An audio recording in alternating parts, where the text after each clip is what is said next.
Bonjour, bienvenue pour un exercice euh,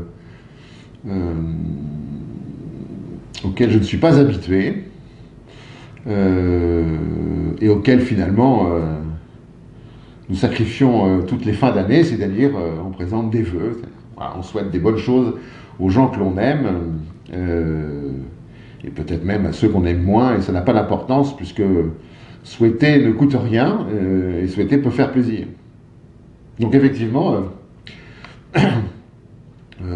j'étais pas trop intéressé par ce rituel, mais d'un autre côté, comme tous les rituels, ça sert à passer des moments et à passer d'une situation à une autre. Fêter la fin de quelque chose pour avoir moins peur de ce qui arrive. Et les rituels de passage sont souvent ces rituels qui permettent d'avoir moins peur de ce qui arrive. Alors, qu'est-ce qu'on peut se souhaiter? Alors, bien sûr, on peut se souhaiter. Alors, vous savez, classiquement, on se souhaite du bonheur et de la santé. Alors, la santé, bon, ça peut un peu dépendre de nous, mais pas trop, parce que une fois qu'on aura fait les 5 fruits, les 5 légumes, les laitages et autres exercices physiques qui nous permettront d'échapper, nous le pensons en tous les cas, d'échapper au désastre. Bon, une fois qu'on a dit que la santé, voilà, c'était une bonne santé, très bien, et puis on souhaite du bonheur aussi. Mais souhaiter du bonheur, ça me paraît être illusoire, parce que le bonheur, ça dépend des conditions dans lesquelles on vit. On ne peut pas souhaiter de bonheur à quelqu'un qui n'a pas les conditions dans lesquelles, qui lui permettront d'accéder au bonheur. Donc peut-être faut-il se souhaiter autre chose que ça, même si, encore une fois, ça fait plaisir de l'entendre, hein, mais ça n'engage pas beaucoup, quoi. Heureusement d'ailleurs, parce qu'on n'est pas tout puissant pour le bonheur des autres, ni même pour le sien d'ailleurs. Donc qu'est-ce qu'on pourrait se souhaiter dans le fond, les uns et les autres Là, je vous propose plusieurs choses. La première chose, peut-être, c'est de se souhaiter un peu plus de sagesse. Alors, quand je parle de sagesse, je veux dire un peu moins d'emportement dans nos jugements, un peu plus de discernement dans nos jugements, un peu moins, comment dire, de passion, un peu moins de, comment dire, de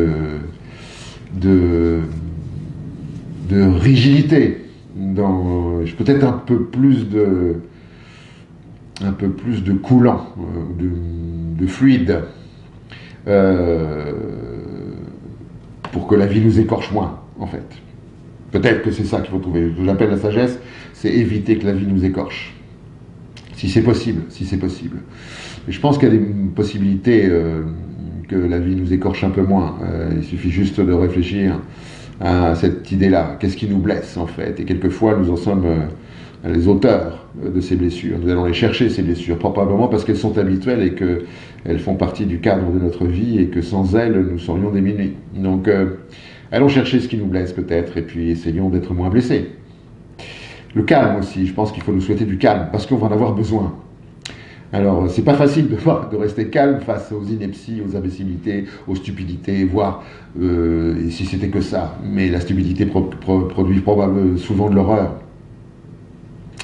Donc il va falloir rester calme, parce que les choses, probablement, parce qu'on a l'habitude de les voir en surface, mais dans le fond, elles bougent beaucoup plus qu'on ne croit. La surface, c'est un clapot, hein, qu'on appelle le changement, mais dans le fond, dans les profondeurs, il y a des évolutions là-dedans qui donnent toujours qui amènent toujours à des périodes, me semble-t-il, un peu dangereuses, et il me semble que nous sommes rentrés dans une période un peu dangereuse.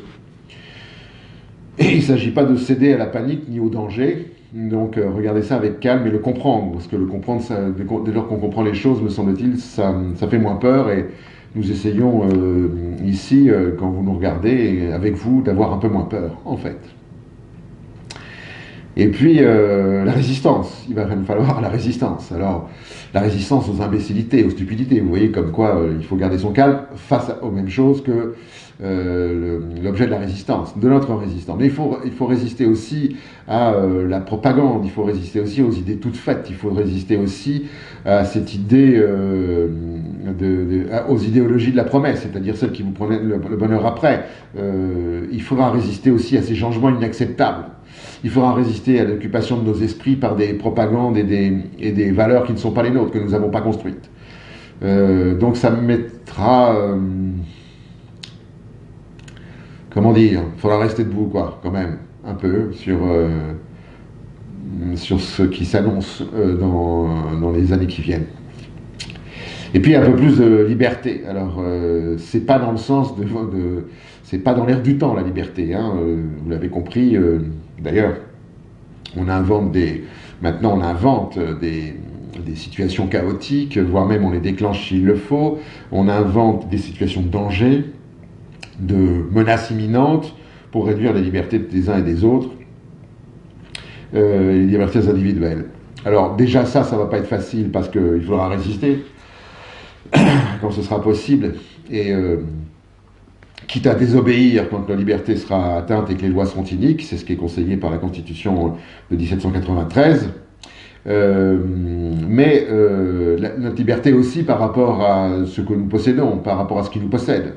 Peut-être que la liberté se trouvera dans une sorte d'allègement de nos vies. Peut-être qu'une vie légère rend plus libre, et moins elle est alourdie d'objets encombrants, moins la vie est encombrée, moins notre pensée est encombrée, moins on passe de temps à entretenir ces objets qui nous appartiennent et dans le fond qui nous possèdent. Voilà, je pense qu'il faut réfléchir à cette liberté pour nous, pour 2015. Nous aurons besoin de liberté d'esprit pour que l'esprit soit clair. Nous aurons besoin de sagesse pour que l'esprit soit clair. Nous aurons besoin de calme pour que l'esprit soit clair. Et nous aurons besoin de résistance pour que l'esprit reste clair. Et c'est probablement cette clarté-là que nous souhaitons, en tous les cas que je vous souhaite, que je nous souhaite, pour en avoir besoin et pour rapprocher les choses avec dans la paix la plus souhaitable possible, sachant qu'elle sera probablement bousculée. Et bien donc, bonne année 2015 et à une prochaine fois pour un prochain mot ou une prochaine actualité ou un prochain livre. Je ne sais pas encore. Au revoir.